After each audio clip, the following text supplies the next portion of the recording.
June 1974, Shorthand English Intermediate Grade. Get ready for the dictation. 10 seconds. 5 seconds. Start. Mr. Deputy Chairman Sir, in offering my own remarks on this land ceiling bill, I shall not take much of the time of this House in dealing with the various paths to socialism that today state governments are so anxious to implement all over India. I am aware of the tremendous political pressure on our administrators to introduce ceiling not only on lands but also on urban property. After we have introduced the ceiling on our urban property, we will have a ceiling on industrial wealth, which will limit the number of shares that we can have in industries. Ultimately, sir, we may reach the goal of Naxalities, where every man is a slave of the state and where private enterprise cannot exist at all. But as I said, it is not my intention today to question these various acts of socialism, excepting to state that our real problem that exists in our villages is not going to be solved by this land ceiling legislation. I would plead, sir, with a genuine desire to see that this legislation, which has come to stay, benefits those people whom it is intended to benefit, that the government should really start thinking of creating an agency whereby when the surplus land is taken over, it can give the necessary inputs and provide the necessary assistance to the tenants or the landless laborers to see that the lands are properly cultivated and the lands are not mortgaged the very next year.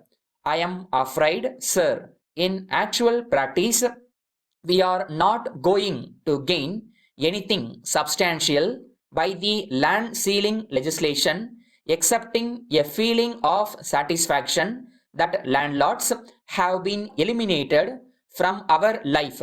Sir, this is one point of view. The other point of view is that landlordism exists not only in land, it exists in industry, it exists in urban wealth, and it exists also in politics. Even today, it is very difficult for us to withstand the tremendous political landlordism of some great political leaders in our country. I do not think I have to remind this state government of the tremendous fight that they are having with other sections in this regard. I would only like to say that while it is a point of view, the feeling naturally arises amongst other sections of the people where all this is going to end. Sir, one honorable member has referred to the other salient features of the bill. One is that the time taken to file claims has been reduced drastically. Well, sir, I do not think this will expedite in any way the surrender of surplus land, but it is done with good intentions. I would only plead that there should be sufficient safeguards to see that people who are affected by such legislation have an opportunity to be heard and sufficient time should be given to submit their returns. It is not merely a question of filing of claims, but it is a question of filing a proof.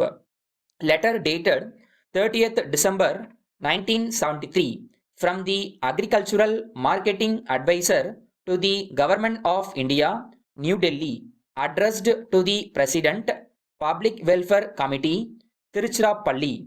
Dear Sir, I am writing this with reference to your letter of the 10th instant about the products graded under AgMark. As is well known, an AgMark label is affixed to a package only after its contents have been pre-tested and found to conform to the standards prescribed for the purity and quality of the commodity concerned. For this purpose, the Ministry of Agriculture, in cooperation with state governments, has set up a countrywide network of approved laboratories. You have mentioned that AgMark labels are issued to oil mongers in your area freely. In this connection, I would like to inform you that for grading any commodity under AgMark, a certificate of authorization is an essential prerequisite. Labels are issued only to the chemists of such authorized parties for being affixed on graded packages.